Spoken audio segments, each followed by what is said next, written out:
Mesdames, Messieurs, bonjour, bienvenue au journal. Ce qu'il faut retenir de l'actualité. Le Burkina continue de rendre un hommage appuyé à Idrissa Ouedraogo qui sera inhumé cet après-midi au cimetière de Gounguen.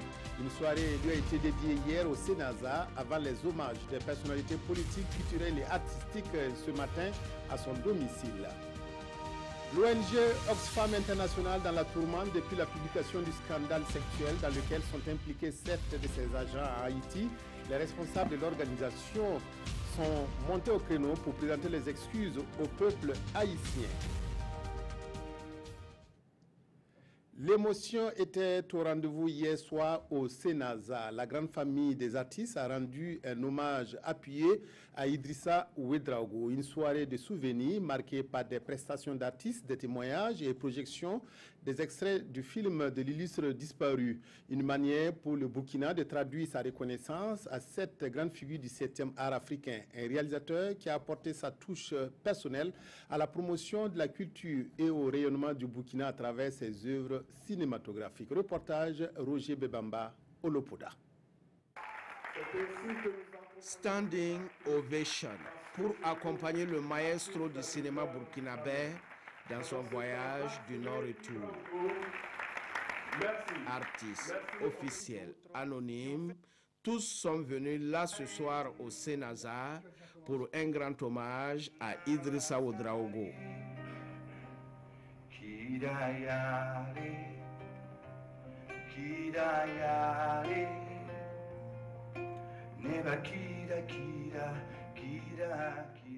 C'est notre façon aussi de marquer davantage notre solidarité avec sa famille nucléaire, notre solidarité avec le monde du cinéma, mais surtout aussi notre solidarité avec la nation burkinabé et le peuple africain.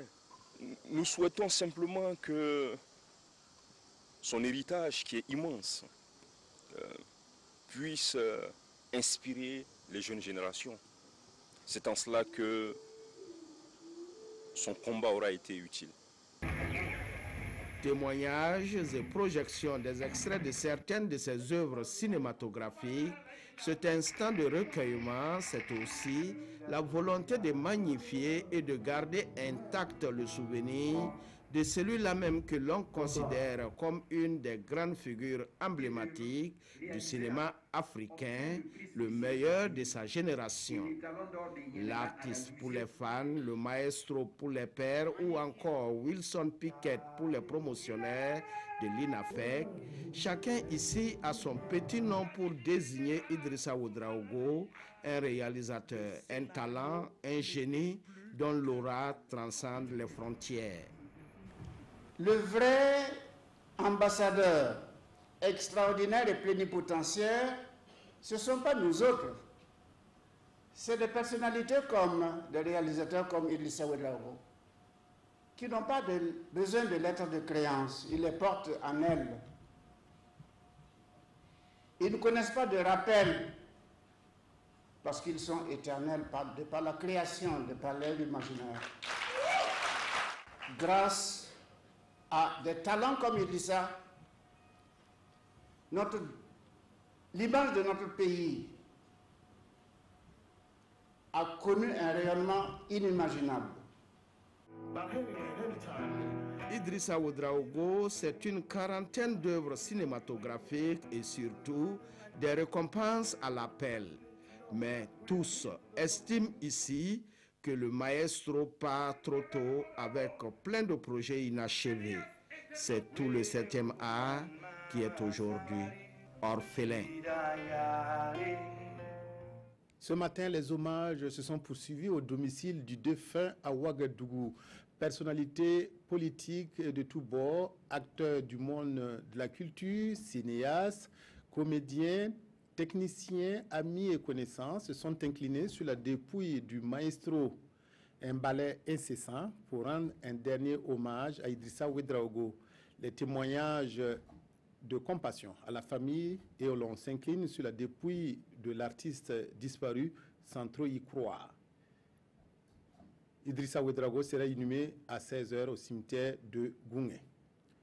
Icône du cinéma africain, un palmarès riche dans sa diversité, Idrissa Ouedraogo nourrissait des ambitions pour le cinéma africain. Pour les cinquantenaires du FESPACO, c'était un défi pour lui de réaliser un film sur la pénétration coloniale. Rencontré au Maroc lors du festival de Kouribga, il y a 6 mois, le maestro évoquait volontiers ses projets avec Carole Mireille Tougma. Quand on voit Samben qui est décédé, qui a mis du temps à vouloir faire un film sur Samori, tu vois la lutte, la résistance africaine qu'il n'a pas pu faire, pour tout un continent, ça fait honte. Et c'est pourquoi, aujourd'hui, moi, j'ai décidé, je ne sais pas si je pourrais le faire, mais j'espère que les autorités politiques burkinabées vont me pousser, parce que de toute façon, il faut qu'on invente de grandes histoires pour faire rêver nos peuples. Il faut que nos peuples aient des repères. Et j'ai décidé, j'ai pris le risque, je prends le risque de vouloir faire 1897, la pénétration coloniale au Burkina et la résistance du peuple burkinabé contre la colonne voulée chanoine. Et j'espère, je ferai tout en tout cas, pour rencontrer les responsables politiques, même le président du FASO s'il le faut. Je pense qu'on doit faire de grands films. Le Burkina ne peut pas, au cinquantenaire de notre cinéma, être absent. Voilà donc un film sur la pénétration coloniale, Boukari Koutou, film qui ne sera jamais réalisé, en tout cas pas par le maestro. Voilà d'autres informations sur les hommages à Idrissa Ouedraogo au cours de nos prochaines éditions.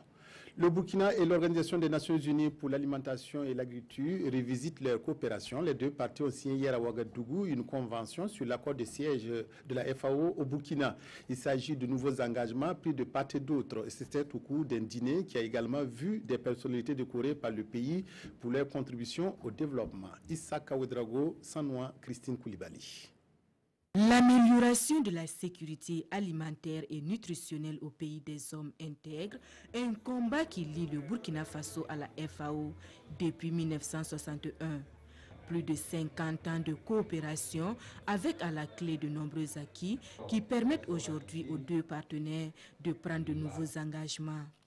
Des engagements ici matérialisés par cette signature de convention qui revisite l'accord de siège. Le Burkina Faso s'engage à recevoir la FAO dans le pays avec des avantages qui sont donnés aux fonctionnaires qui sont là et avec des engagements qui sont donnés quant à leur déplacement. Mais la FAO aussi s'engage à chercher des financements pour notre pays et à faire en sorte que les projets que nous proposons à cette institution puisse être examinée favorablement.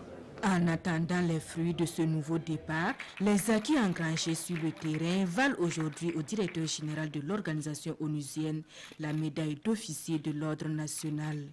Le souvenir du pays des hommes intègres restera également dans la mémoire du président de la Confédération mondiale des légumineuses qui repart du Burkina Faso, chevalier de l'ordre national. L'Université Ouaga 1, professeur Joseph Kizerbo, abrite depuis hier un forum international sur l'impact des changements climatiques, troisième du genre. Ce forum a été initié par le Centre africain de recherche et de formation en cynoculture, une technique innovante pour accroître la productivité agricole. Participe à la rencontre des chercheurs des pays de la sous-région et du Japon, dont l'expérience sera l'une des grandes attractions. Kosun Koulibaly, Maxime Zongo.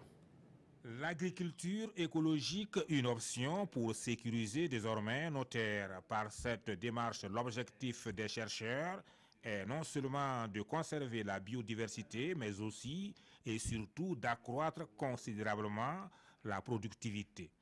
La cynoculture est cette technique innovante qui fera l'objet de partage d'expériences au cours de ce forum. La cynoculture, c'est une technologie innovante japonaise qui permet, sur des espaces très réduits, d'améliorer la production agricole et améliorer la qualité aussi et la diversité de la production agricole.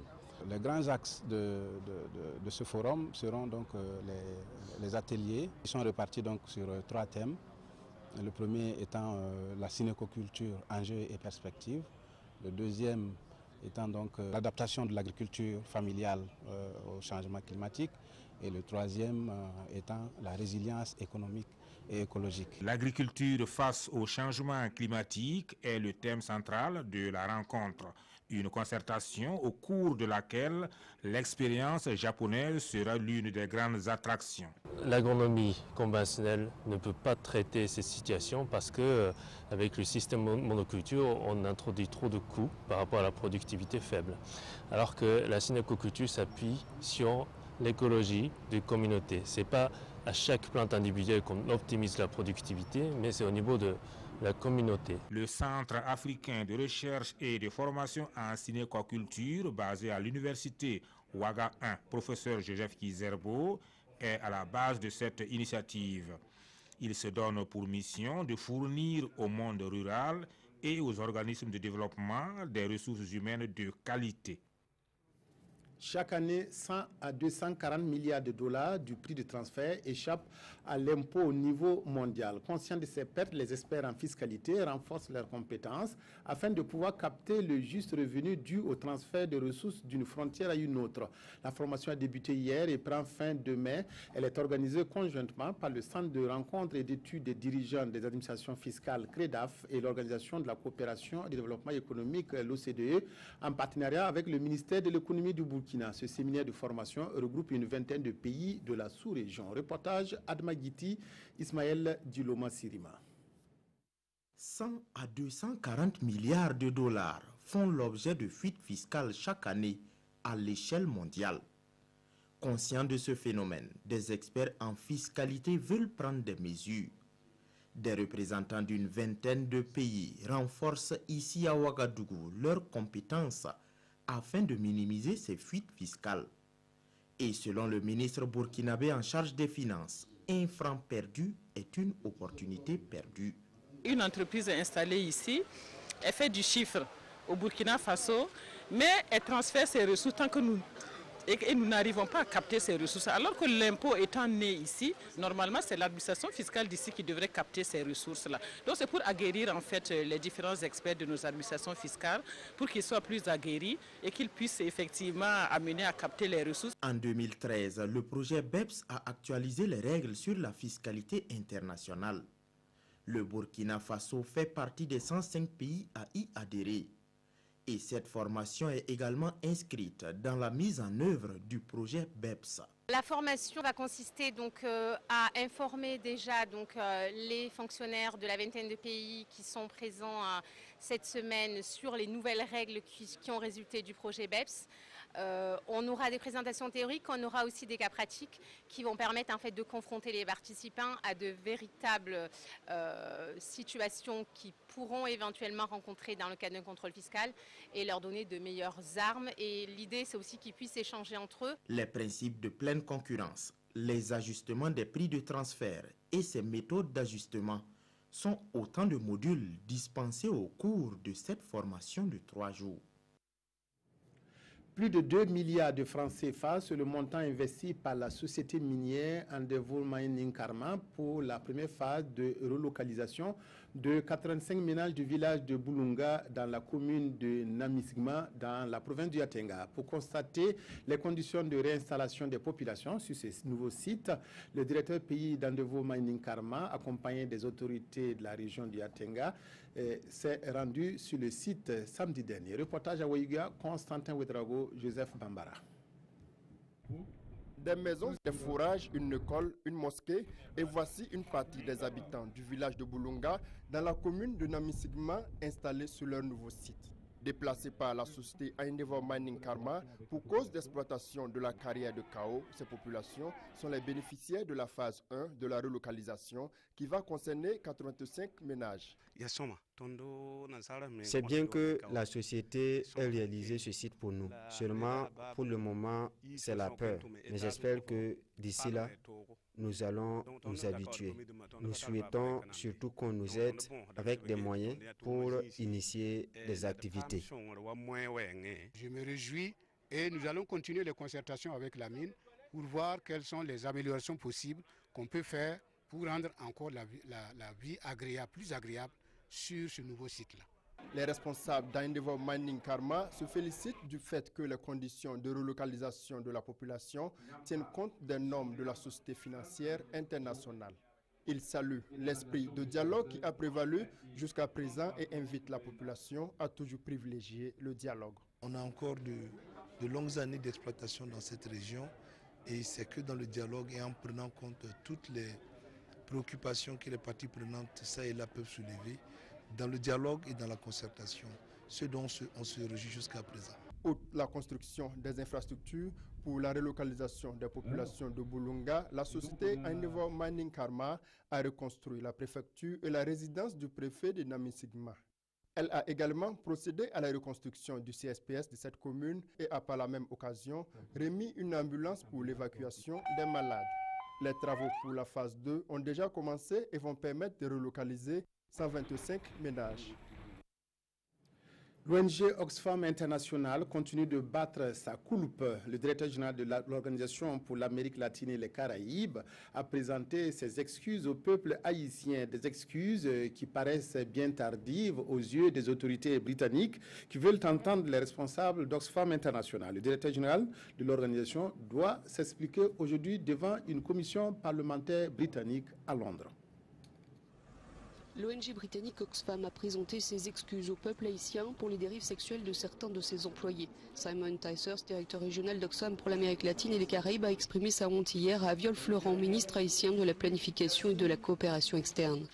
Les directeurs d'Oxfam pour l'international, Winnie Bianima, et pour la Grande-Bretagne, Mark Goldring, devraient à leur tour rencontrer les autorités haïtiennes. Mark Goldring doit s'expliquer aujourd'hui sur ce scandale devant une commission parlementaire britannique à Londres. Dans ce rapport interne sur les dérives de la mission humanitaire déployée en Haïti après le séisme meurtrier de 2010, l'ancien directeur d'Oxfam en Haïti, le Belge Roland van Ouwermeren, a notamment reconnu avoir eu des rapports tarifés avec de jeunes femmes. C'est absolument horrible, a réagi la première ministre britannique Theresa May. Les autorités haïtiennes ont annoncé la semaine dernière vouloir mener leur propre enquête. Informaticiens et administrateurs civils sont en sitting et réclament du gouvernement burkinabé de respecter ses engagements. Au même moment, un quotidien rappelle que le mois de février est censé connaître une réforme du système salarial arrive progressivement à échéance. La crise togolaise est aussi un sujet de l'actualité de ce mardi 20 février. La revue de presse avec Abdoul Rasmane Zongo. Monsieur le Président du Faso, il vous reste 8 jours seulement.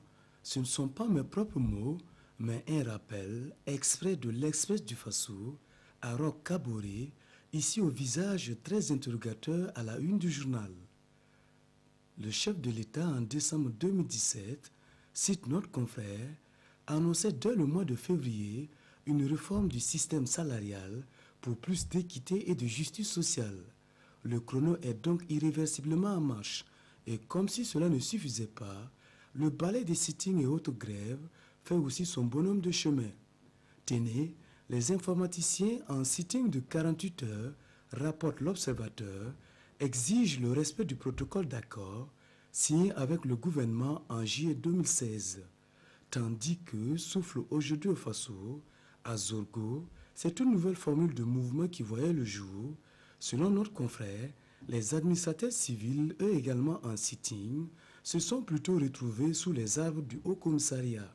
Autre casse-tête et non des moindres, où le facteur temps joue également un rôle important, demeure la crise togolaise et suscite une analyse des éditions Le Pays et selon laquelle fort reste à la fois le problème et la solution. Le problème car le retour à la constitution de 422, favorable à l'opposition, exclut d'office le président Faure et la solution parce qu'il suffit que le président Faure renonce à se représenter pour un autre mandat, ce qui ne semble pas être le cas. Dans ce clair-obscur, le médiateur ghanéen perd son latin et appelle désespérément dans les colonnes d'aujourd'hui au Faso à une compréhension mutuelle, fin de citation, entre deux partis qui sont d'accord de ne jamais être d'accord. Fin du journal. Merci de l'avoir suivi. Excellent après-midi à toutes et à tous en compagnie de la RTB.